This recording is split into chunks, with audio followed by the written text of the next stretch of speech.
Hola a todos, bienvenidos a un nuevo informe semanal del mercado de granos. Hoy vamos a hablar de trigo y de girasol.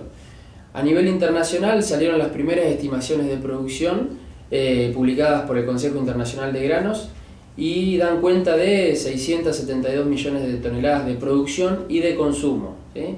Esta producción es superior a la del año anterior, pero lo bueno que tiene es que el consumo, al ser del mismo volumen, no genera aumentos en los stocks, con lo cual la relación stock-consumo a nivel mundial se va a mantener en los mismos niveles o incluso puede llegar a bajar con respecto a este año.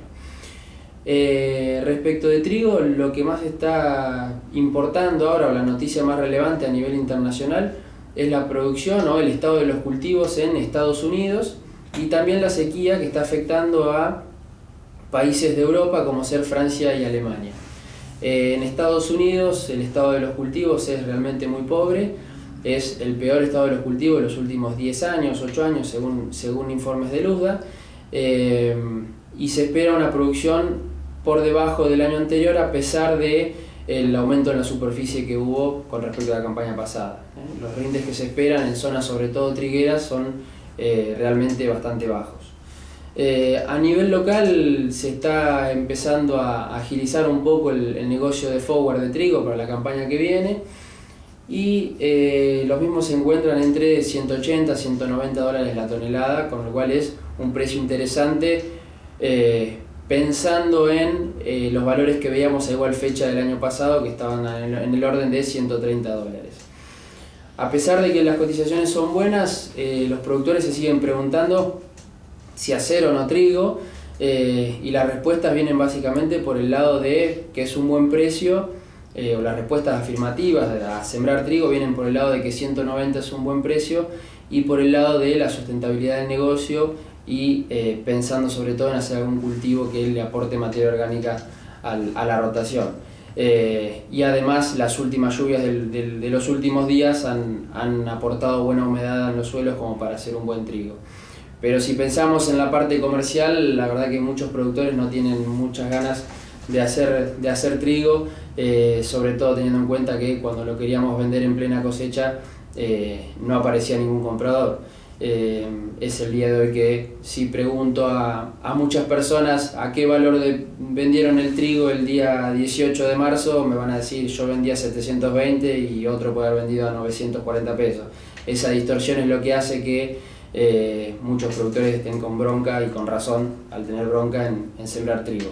Más allá de eso, algunos analistas estiman que va a haber un aumento en la superficie sembrada en Argentina que puede superar los 4,5 millones, puede incluso alcanzar a 5 millones de hectáreas la superficie sembrada en Argentina. Veremos qué pasa.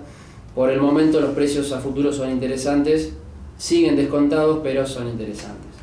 Con respecto a girasol, a nivel internacional se ve, o según Oil World, se va a producir una cantidad récord de girasol. Se espera que la producción alcance a 35 millones de toneladas y esto es porque Rusia y Ucrania van a aumentar la producción o el área sembrada en detrimento, sobre todo Rusia, en detrimento del trigo. ¿Qué pasó en Rusia? ¿Se acuerdan que en julio se cerraron las exportaciones de todos los cultivos, sobre todo con énfasis en el trigo?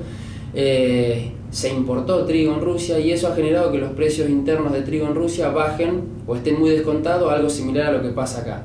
Entonces, en vez de sembrar trigos de primavera, se está empezando a ver que los productores están más propensos a sembrar girasol y no trigo.